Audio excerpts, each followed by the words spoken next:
এবং পরিচালিত। এই গণ অধিকার পরিষদের জন্ম না হলে আজকে ডক্টর মোহাম্মদ ইউনূস আপনি প্রধান উপদেষ্টার চেয়ারে বসতে পারতেন না। বিপ্লবী সভাপতি জনাব নুরুল হক নূরের উপরে যে বর্বরচিত হামলা, এই হামলার 18 দিন পেরিয়ে গেলেও আজ পর্যন্ত আমরা বিচারের কোনো কুল কিনারা দেখি নাই।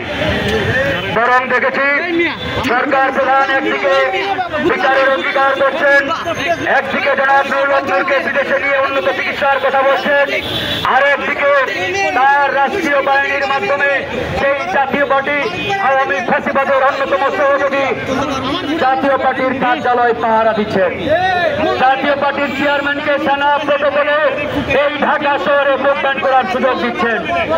এই সরকারের যে বিচারিতা, যে ভণ্ডামি, যে প্রতারণা, এটি ইতিমধ্যে দেশ এবং জাতির সামনে উন্মোচিত হয়েছে।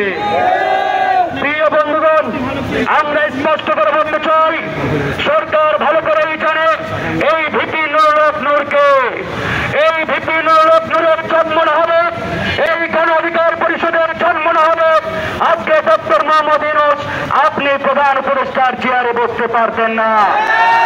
এই গণ অধিকারের কারণে আপনি আজকে সরকার প্রধান, আজকে আপনি ইন্টারিম সরকারের প্রধানের চেয়ারে বসেছেন। কিন্তু আমরা অবাক হয়ে লক্ষ্য করি, আপনি ওই চেয়ারে বসে যে ধরনের আচরণ শুরু করেছেন, এই আচরণ কোন অংশেই খুনি হাসিনার থেকে খুব একটা ব্যতিক্রম আমরা লক্ষ্য করছি না।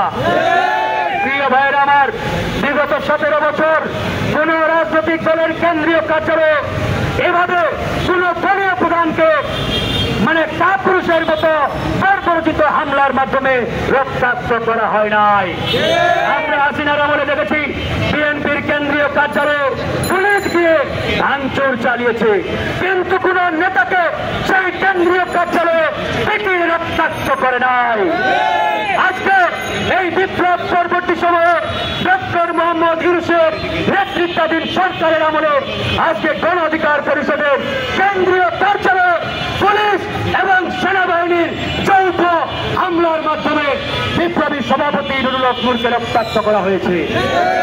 এখান থেকে একটা বিষয় স্পষ্ট, এই পুলিশ প্রশাসন এবং এই সরকারের ভিতরে আওয়ামী ফ্যাসিবাদের দোসর লয়ের দালালেরা পরতে পরতে ছড়িয়ে ছিটিয়ে রয়েছে। এই কথা বিগত 1-1.5 বছর ধরে আমরা বলে আসছি। এই প্রশাসনকে আওয়ামী ফ্যাসিবাদ মুক্ত করতে যদি না পারি, এই পুলিশকে আওয়ামী ফ্যাসিবাদ মুক্ত যদি আমরা করতে না পারি, আজকে ভিপি নূরের যে দশা তারা করেছে, আগামীতে বিএনপি, জামাত, এনসিপি কাউকে ছাড় দেবে না।